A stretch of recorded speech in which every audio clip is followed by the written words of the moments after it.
Trials the podcast. I'm Preya. And I'm Melanie. For those of you that may not know what this is for whatever reason, the new Trials of Card Captor Sakura, Syaoran and Friends is a very popular fanfic by Wish-luv that was created back in 1999 and it's still going on with over 2 million words and counting.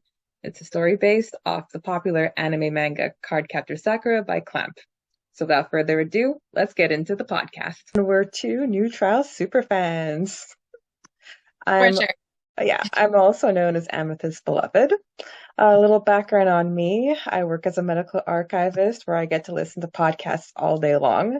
I've actually been listening to podcasts for almost 9 years now. And as for hobbies, well, I don't consider myself as a cook, but I enjoy baking. And Melanie and I love our Netflix reality TV.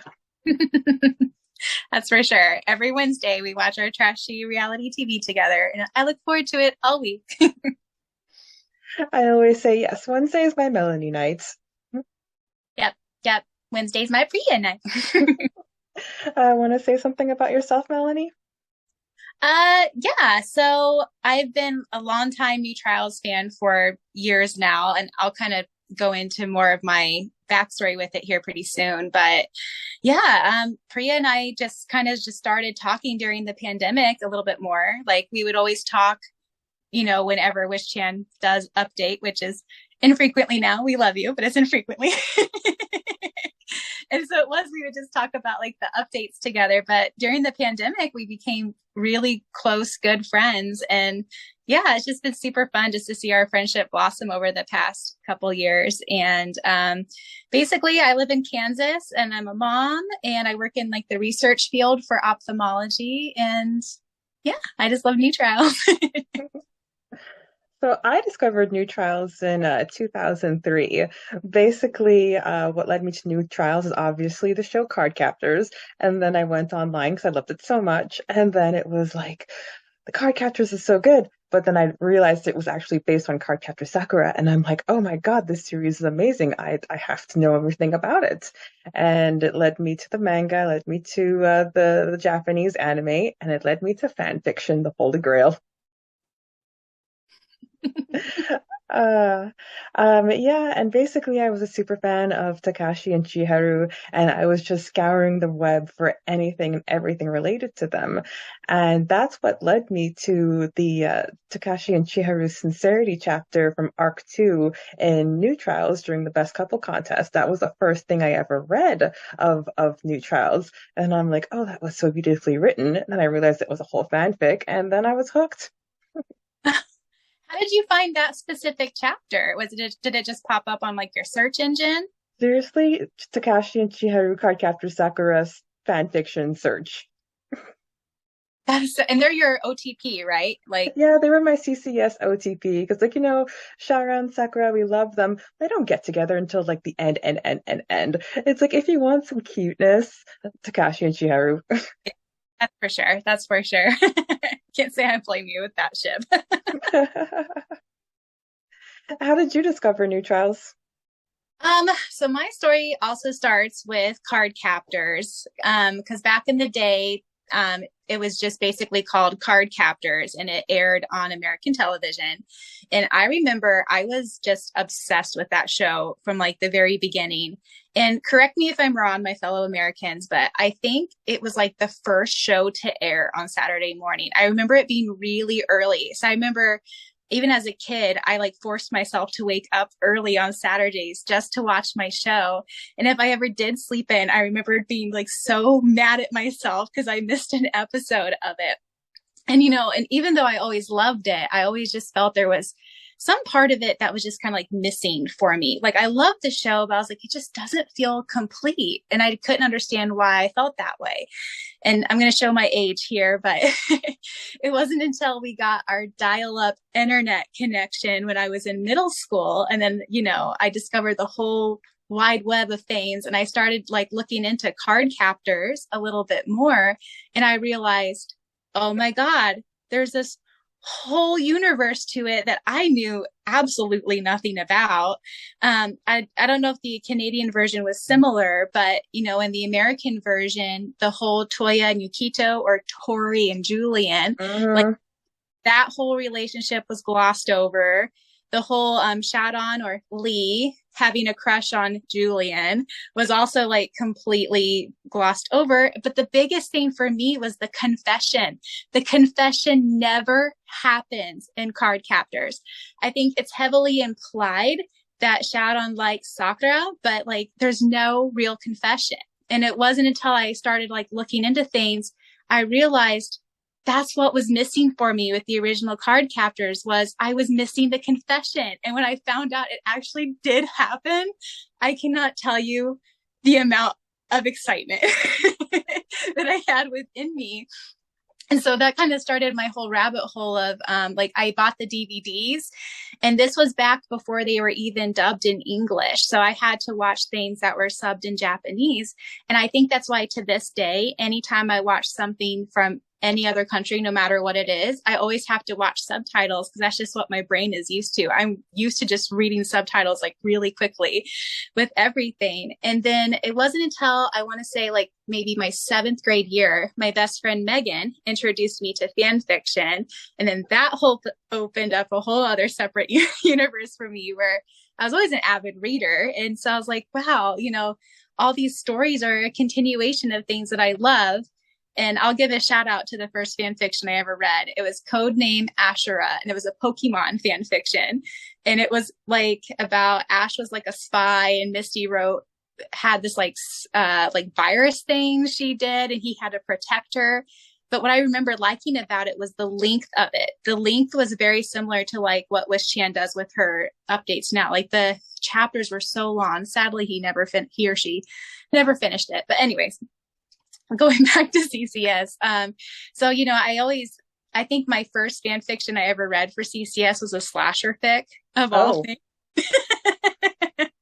But then I quickly discovered, oh my gosh, there's all these other ones. But the one thing I always did is if I'm going to sit down and devote my time to something, I want it to be a lengthy experience.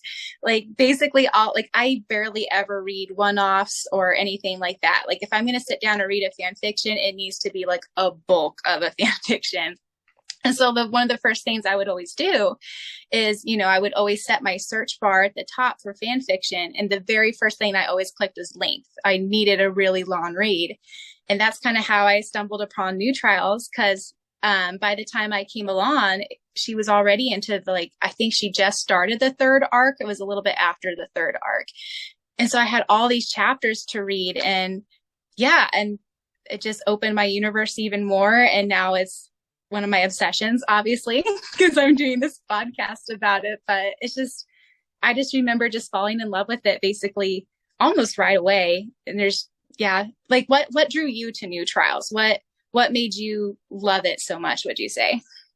It's so hard to really, I had to pin your finger down on it because it's just such a vast world. I think it's the world building, to be honest, because she doesn't only take what we know in canon, but then she extrapolates and she goes further, and so much so that I have fellow fans thinking, okay, well, where's like Shulin? Where's the other grade 5? It's like this doesn't make any sense when they're reading the canon because her world building is just so embedded and everything. And I think another thing I loved about New Trials is just how dedicated to canon she is.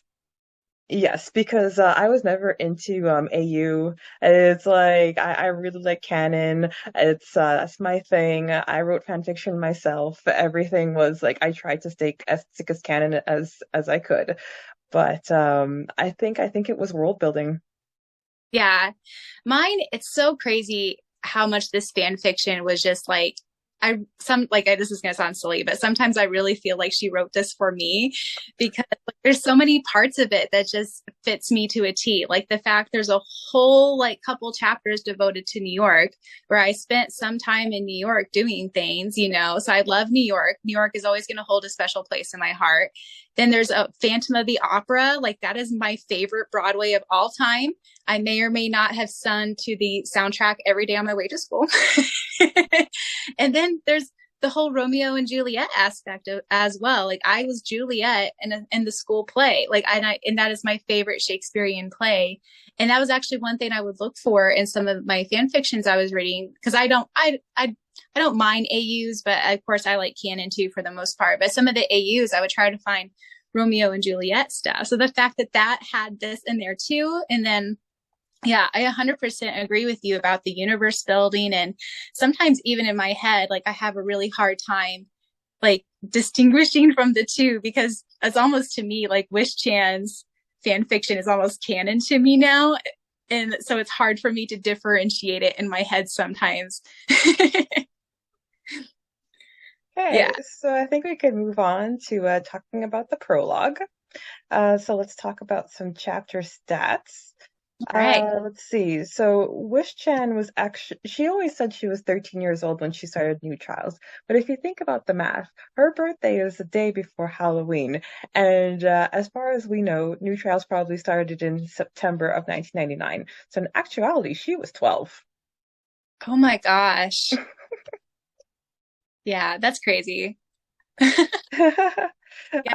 Yeah, and so as everybody knows, we celebrate New Trials Day in September.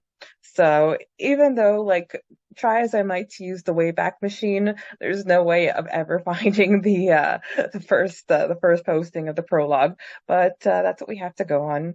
And the word count is 1,386 words, and that will change as time goes on. For sure. Okay, we're going to be talking about the prologue. I have the summary that I pulled up, so that I'll just start with that and we can start our chapter discussion. The story begins where the anime series left off. Sakura is the mistress of her very own Sakura cards, and Syaoran must return to Hong Kong upon receiving a call from his mother. He leaves without saying goodbye, much to Sakura's distress. That night, Sakura has a nightmare where a mysterious girl and boy around her age threaten her life and Sharon's life as well, as he is thrown off a cliff. Golden-eyed twins by the name of Aaron and Erica wait for their powers to achieve full potential. Very good. So, yeah, so basically, I think it is very much a prologue where she's very much kind of setting the story up for, what's to come. And, I was thinking as you were reading that, and then I'm also, just in case some of you that are listening don't know, I'm actually reading I'm doing an audiobook version of this on the side too. So I've just reread this aloud for the first time. I can't even remember the last time I read the prologue. It's been a while. But as I was reading it aloud, and then earlier when you were mentioning how old Wish Chan was, like I do want to give her a compliment where I think some fan fictions, when you read, you can kind of tell the age of the person when you're reading it. And I can usually always tell, especially because back in the day, like back when she would have wrote this, because I know I was the same way when I was a cute little teenager, is that like you would put author's notes like scattered all throughout, like when you wrote, or like punctuation would be wrong, spelling would be wrong, etc. Now I know she did go back and edit this in 2012, so she might have fixed that stuff. But like to me, when you read this prologue, you can't tell that it's a 12-year-old writing this. And I think it's only just shows the compliment of what her writing is going to turn into as we go along, and just how much she grows as a writer. And it's just, yeah, it's just amazing to me that even though it's short and sweet, but you can tell that she's just going to be a fantastic writer going forward. Wish Chan always said that when she started writing New Trials, she pretty much had the plot more or less built in her head up until the Yesterday's Letter scene. And after that, Arc 4 was pretty much a mystery to her until she got there. And then I know that, like, in the beginning, she used to post chapters quite regularly, but then as time goes on, it was pretty much the norm of like a couple times a year, once every 2 years. But that's good because if 12-year-old or 13-year-old Wish Chan were writing those like heavy Arc 3 scenes, it wouldn't be the same. For sure. Yeah, 100%. And I think also it's pretty awesome to mention, and I'm sorry if you were going to mention this later, that at this point, which I think we'll read her author's note at the bottom here in just a moment. But at this point, when she wrote this prologue, she did not know the ending of CCS at this point. And the fact that um, that she was able to predict like so many things, I think correctly, is just astounding. Like she knew Syaoran was going to leave. The only thing she didn't get, and correct me if I'm wrong, is that, the teddy bear exchange. And then of course Sakura creating the hope card. But I think, the bears are brought up later in the fan fiction anyways. And I don't know if that's kind of glossed over. Please correct me in a minute if I know I'm probably wrong. That's why I have Preya. and so I just think it's crazy, just the amount of things that she predicted correctly. I think is pretty awesome. I actually have that stat pulled up. I was supposed to mention it earlier and I forgot, so thanks, Melanie, for bringing it up. So I actually looked up where was the Cardcaptor Sakura manga at the time. So if we're right in saying that this chapter was posted in September 1999, the last issue of the manga came out on July 1999, chapters 35 to 38. And in the timeline, that was when Yukito was losing more and more of his energy. And Tuya, he agreed for the transfer of his powers to him. So that's where we were in the timeline. So everything that happened afterwards, Wish-chan had no idea. It's like her knowledge of Cardcaptor Sakura was everything that she was able to find online. And then in the later chapters, we're going to see her talking about the new manga chapters as they're published, and we get her live reactions. Mm-hmm. Yeah, that's crazy. So, because the whole Toya giving his powers to Yukito, I think happens right at it happens pretty close to when Iro comes in the picture, right? If I remember correctly. The thing is, though, Ariel is already in the picture because like Sakura, she already caught the cards, and then she has to transform the cards. So the cards are on her star energy, and like Kiro.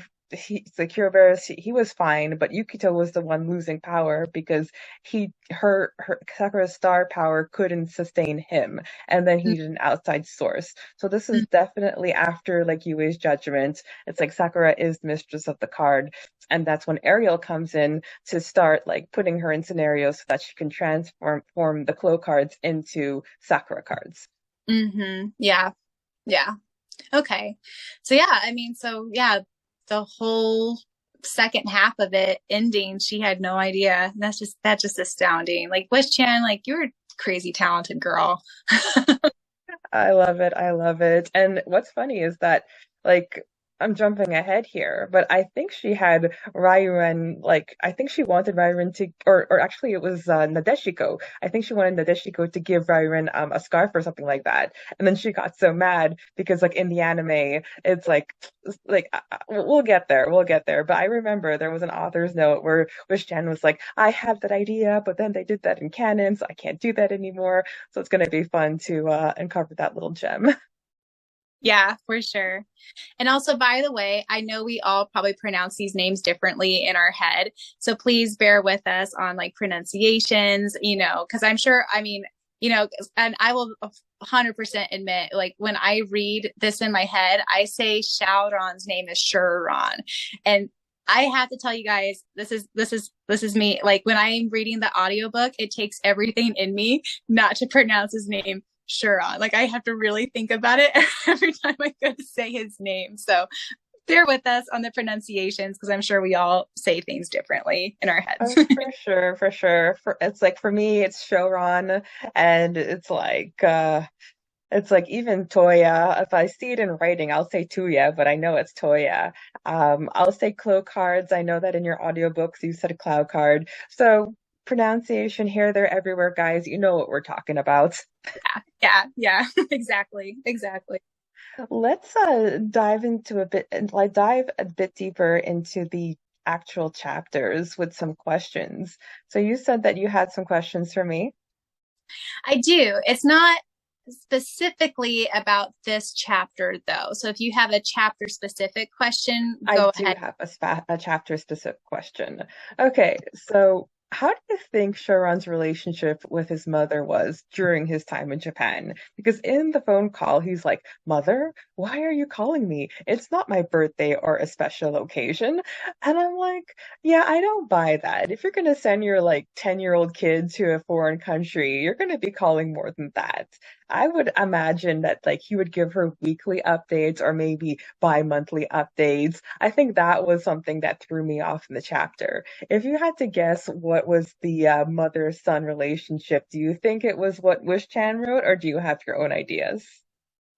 So I'm gonna base this 100% off of Korean drama. And so to me, like when you come from like a chaebol type family or like a really like rich family, especially people that are not only rich in wealth but are rich in like magic and things like that, I very much get the impression from Yehlin that she, even though she loves her son, she feels she has a duty more to the clan than to her son. And so I think it is kind of more of a business transactional relationship at the time. I think she got updates from Wei, and Mei Lin. But I feel like her relationship with her son would be pretty stoic, because I feel like, especially because he quote unquote failed at this point too. And so, I kind of agree with Chan a little bit. Like, in my heart, that's not how I would be as a mom. Like, but, I kind of understand it. um, because to me, I think that's just the type of relationship that a family like the Lee clan would have with their children. Cool. And then another thing that I wanted to point out in the prologue, um, there's a line where Sakura, she's kind of moping because Sharon just took off without saying goodbye. And she actually thinks to herself, she will forget him. Oh my God. For you that don't know, I don't know why any of you would be listening that wouldn't know, but that is major foreshadowing. That's crazy. The thing is, though, like I said before, it's like Wish Chan only had it plotted out till yesterday's letter. So in theory, memory card wasn't a thing yet. But still, it's like whether it was a thing or not. And I've read the prologue so many times, but only now, like doing a deep dive for this podcast and really thinking about the weight of the words, that really jumped out to me. Wow. I completely missed that. That completely went over my head.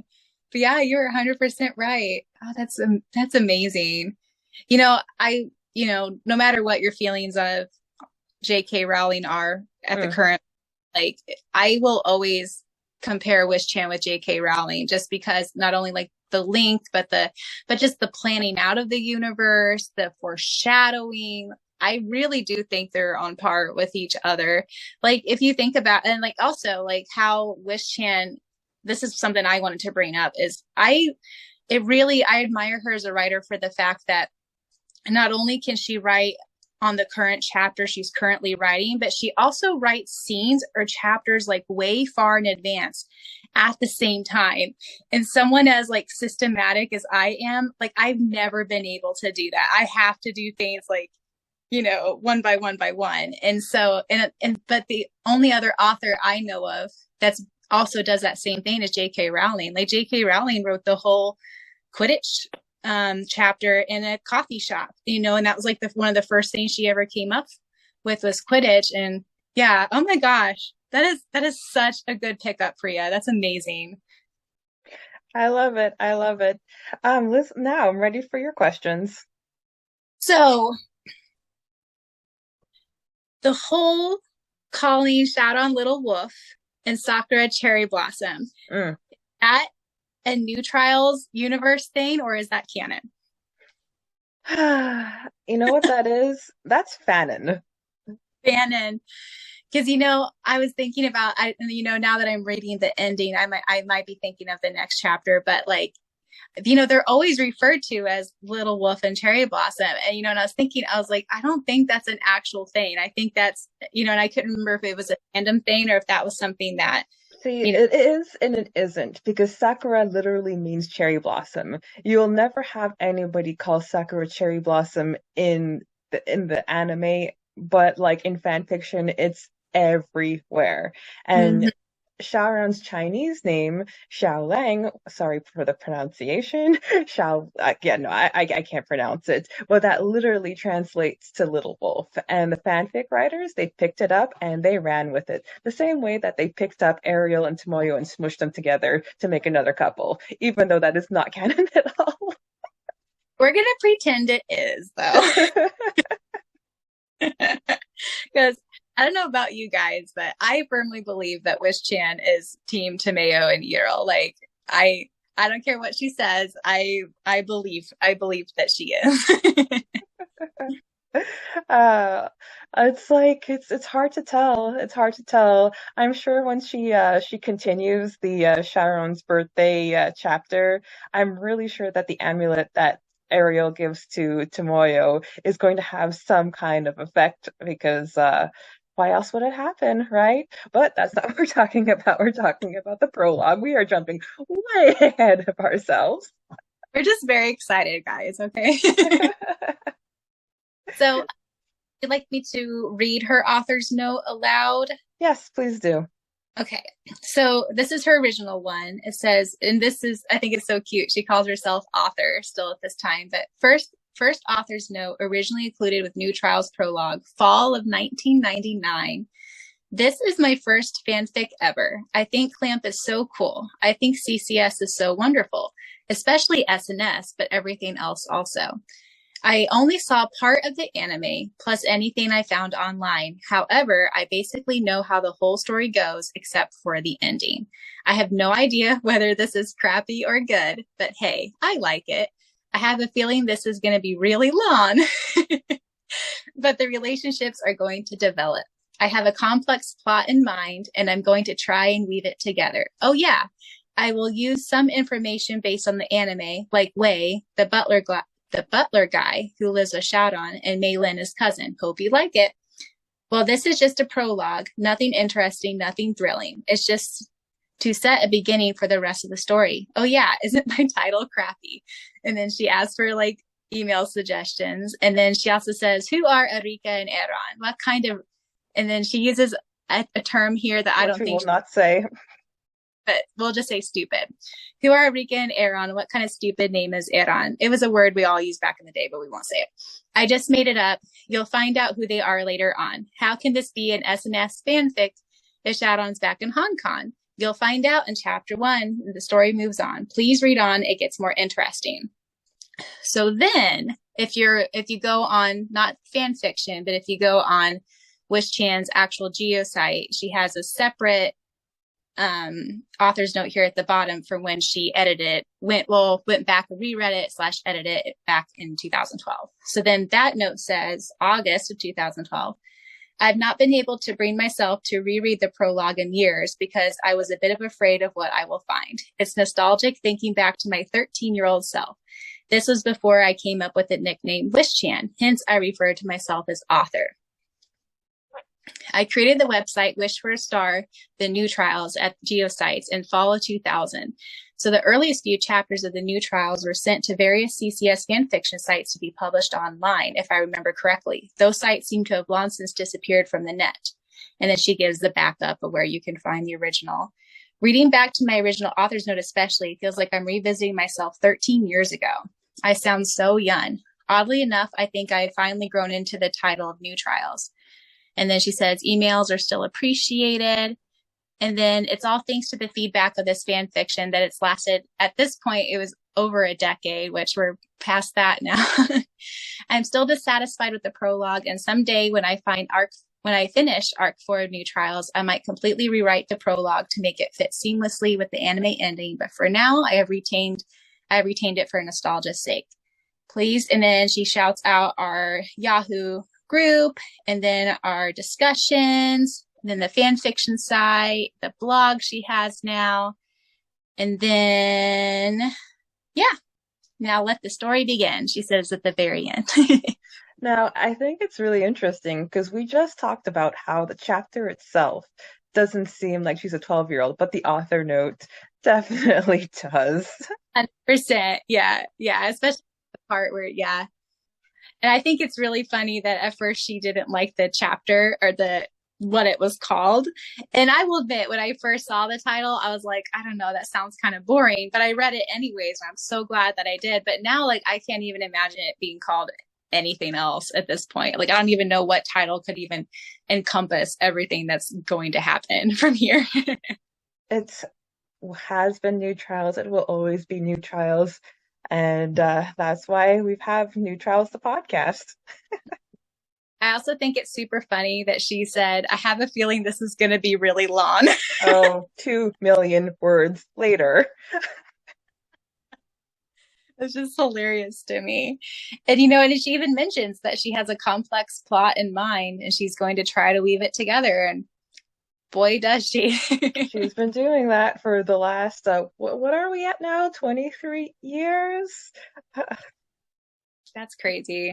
You know, Preya and I were talking earlier this week in preparation for this podcast, but this fan fiction has been in our lives like longer than both of our relationships at this point or something like that. Well, that's it. I've always said that like New Trials has been my longest relationships, but that's what I told my friends that I've been friends with since high school, and they're like, "Hey, you've known us longer." So I've met them in then like 1997, 1998. So they do have a point.